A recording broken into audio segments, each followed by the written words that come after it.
Pourquoi? Pourquoi? Pourquoi? C'est qui? Mais comment ça? C'est quoi? C'est quoi? C'est juste drôle. Mais comment ça? Mais comment ça? C'est qui? C'est quoi?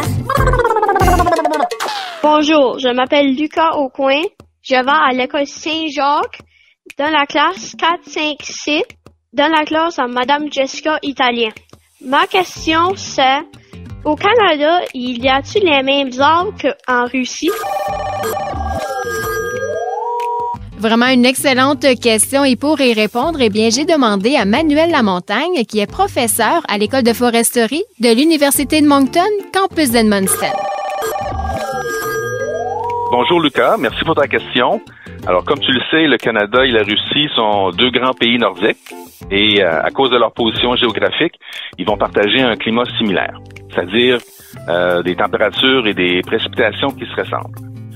Pour cette raison, la taïga, ou forêt boréale, comme on dit ici, c'est la zone écologique la plus importante des deux pays. En écologie, on va dire un biome, parce qu'on y retrouve des plantes et des animaux qui ont des caractéristiques communes pour ce type d'environnement. Alors, on pourrait donc s'attendre à y retrouver les mêmes arbres. Dans les forêts boréales canadiennes et russes, on retrouve des arbres qui sont adaptés au froid, essentiellement des conifères et quelques feuillus. Alors, on retrouve au Canada et aussi en Russie des épinettes, des pins, des mélèzes, des bouleaux et des peupliers. Par contre, ce ne sont pas les mêmes espèces d'arbres. Alors, il faut faire attention. Ce sont les mêmes genres d'arbres, mais pas les mêmes espèces d'arbres. Je t'explique. Les scientifiques vont classer les arbres en fonction de leur ressemblance et de leur différence, afin de faciliter les comparaisons. Pour faire ça, ils vont utiliser différents niveaux de catégories, comme le règne, la classe, l'ordre, la famille, le genre et l'espèce. Parce que le Canada et la Russie ont un climat semblable, on y retrouve donc des arbres qui se ressemblent beaucoup. Ils sont de la même famille et du même genre. Par exemple, au Canada, on retrouve entre autres l'épinette noire et l'épinette blanche. En Russie, il n'y en a pas. Il n'y a pas d'épinette noire ni d'épinette blanche. On retrouve plutôt l'épinette de Norvège et l'épinette de Sibérie. Ce sont des arbres qui se ressemblent beaucoup pour qu'on puisse les identifier comme des épinettes, mais il y a suffisamment de différences pour les considérer comme des espèces différentes.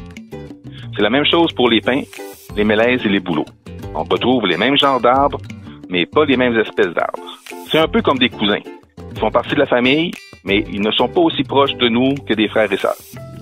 Pourquoi les mêmes genres d'arbres au Canada et en Russie? À cause d'un climat similaire, bien sûr. Et pourquoi des espèces d'arbres différentes?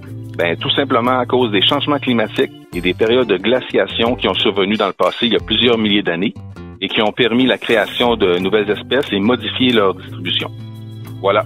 On retrouve donc en Russie des arbres de la même famille et du même genre qu'au Canada, mais pas les mêmes espèces. Merci pour ta question.